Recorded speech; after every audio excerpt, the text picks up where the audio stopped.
Hello, Internet, and welcome to my live reaction for Eden Zero, Chapter 161. When we last left our heroes, we got the aftermath of Creed's death, with Wise's arrival, Jesse running off, and Homer showing a bit of respect for Creed, closing his eyes. We got some more aftermath with both Laguna and Rebecca's stories. As Laguna sort of handed the unconscious witch, Rebecca tells him to get back to the ship. And Laguna tells Rebecca and the bots where to find the All-Link system. Ijuna has told him where it is, and so Ijuna, Laguna, and Witch are all going back to the ship while the rest of the group heads to All-Link. Shiki versus Shora continues, kind of. They get a bit more banter in. Shora reveals his plan to use the All-Link system not just to get rid of the bots, but to wipe out the entire temple with 20,000 antimatter bombs that are just stored under the temple. So that's a thing. And then we go to the temple. And instead of getting our three-way deadlock with Jaguar, Ziggy, and Nero, Jaguar is kind of distracted with two of the Dark Stars, Brigandine and Killer, who he takes out fairly easily, but with Ziggy's gravity and Nero's dice, Jaguar is quickly killed. So, yeah, we've had like half a dozen named character deaths in about 2 chapters, which is a lot. But now, Ziggy and Nero are kind of squaring off, as you will see in this chapter, Chapter 162, Ziggy versus Nero. Our picture here, though, is of Rebecca in like a cat girl outfit, under like a soundstage with beat cubes around her. Okay, it's a thing. But we open where we left off, with Ziggy and Nero sort of staring each other down. We see Jaguar's corpse. We see Fabiano's corpse, because he's also dead. Some random soldier deaths. And Ziggy just extends one arm, and we hear this thump, thump, thump, thump sound effect. As, like, the top of the castle collapses, and out of the rubble comes the platform, comes, like, the chunk of ground where Ziggy and Nero were, now a floating platform. And Ziggy gestures to the battle going on outside. Now watch, as your planet crumbles to dust. And Nero just stares at him, doesn't even look. We see the battle kind of continuing. Destruction all around. But Nero goes on, the planet on which I stand may perish. My empire may cease to exist. But you will never defeat me. We're seeing here a kind of continuation of what Nero said to Fabiano a while ago. About his empire being more than just, or that no matter what happens, his empire may crumble, but Nero will still stand. And we don't quite know what that means yet. But maybe we're about to find out. Maybe. Anyway, Nero throws his dice, shocking Ziggy, and they kind of fly towards Ziggy. He's on the attack. That outcome is already decided. And they pierce through Ziggy in like the shoulder and lower chest area. Not the fatal blow it was on Jaguar, obviously. But Ziggy is seemingly in a bit of pain. And the dice loop back around for a second blow. But Ziggy's ready this time. You wily old squid! And I think he uses gravity on the dice. And they fall to the ground, but then they come back up again, overpowering his gravity. This time one of them hits him in the face. Two of them pierces him through, like, the upper chest. Of course, he's a bot, so that's hardly fatal. But yeah, Ziggy sort of stands severely injured after that blow from Nero. And then Ziggy looks up at him. I see where you get that confidence. Your dice aren't affected by gravity. Okay, so it's not like he's controlling them, overpowering Nero 1's gravity. Gravity just doesn't work on the dice. Was that like an ability specifically crafted to counter Ziggy, maybe? I don't know. But Nero goes on, you see nothing, Ziggy. The Empire dice are not a ranged weapon. They are the relic that assures my victory. Oh. And Ziggy reacts, those dice come from Mother? Some relics possess singularly mystical powers. This set of dice is one such relic. I simply obey the eyes of these dice and I will always triumph. On this power, I built my empire. Okay. So the reason he has this faith in the dice is because they come from Mother. They are always right. But Nero goes on, my victories always came with a price. the lives of my friends, my family, my people. All who were once by my side have faded. Which puts him, if Shiki were here, in a different kind of stark contrast to Shiki than Shora does. As Shora is like openly malicious, but Nero here is kind of passive about his friends. He's like selfish, not to the point where he's actively malicious, but he just doesn't really give a damn what else happens beyond his own victory.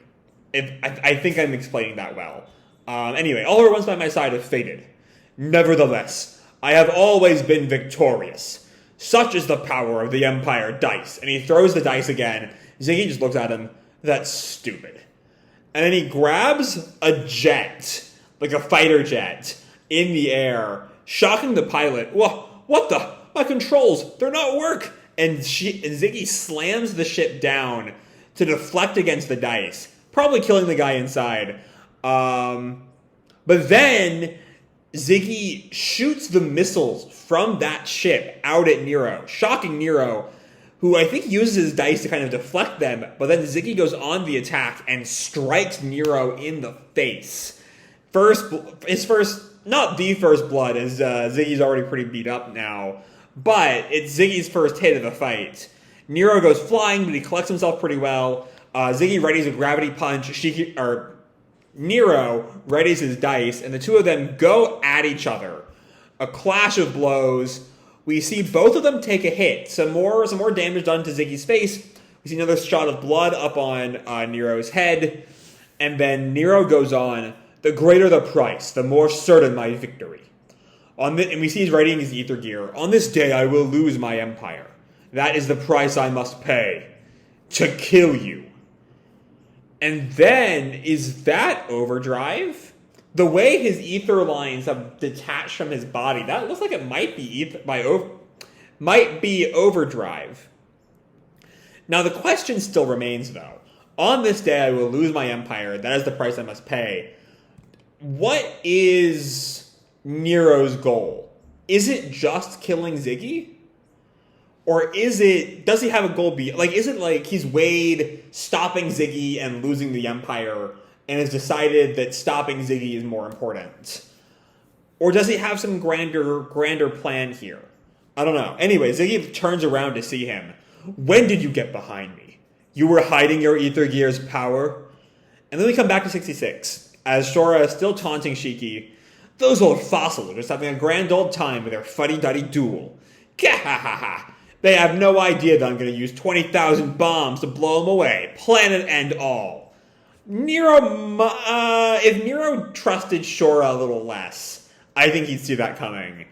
I don't think Ziggy knows about the bombs to see that coming. So yeah, they're both kind of clueless here. But Shiki goes on, he's your father!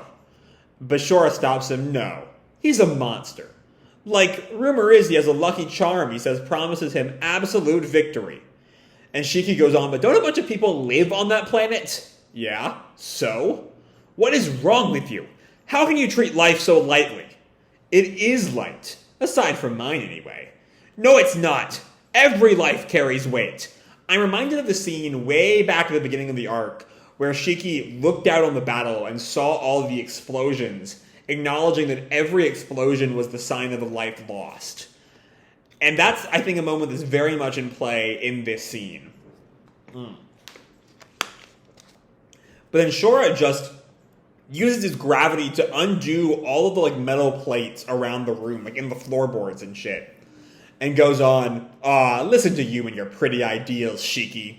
And he throws all that metal at Shiki. Shiki jumps out of the way, but Shora is rising up on the attack and kicks him in the gut. Gwah! And slams him through 3 or 4 stories before Shiki can stop himself. And then Shora goes on, what about me? And Shiki's kind of shocked there. Does my life carry weight in your mind? And Shiki's kind of frozen. As Shora goes on, I did a lot of damage to that android of yours. So I want to bring up 2 scenes. One someone reminded me of in the comments in an earlier video, and one from earlier in the arc is one of my favorite scenes so far. One is Shiki stopping Wise from killing Draken in revenge for his mom. And the other is Couch Poe's sort of, don't go out there full of rage or you will get yourself killed. I think both of those scenes are kind of important to look at here. Because here, Shiki is kind of, as that commenter noted, Shiki's kind of in the same place Wise was, where he's just filled with rage. He maybe wants to kill. We see Shiki getting angrier and angrier on the next panel. Especially just looking at these panels I haven't read yet. He's, full up with rage. But Couch Pose and warning people all arc, don't go out with nothing but rage or you will lose. That is what will happen. So I'm expecting some kind of something. Like I've said in the past, I'm not expecting Shiki to win this fight. I think he's going to lose here. How badly remains to be seen, but I think his rage will get the better of him, and he will fall.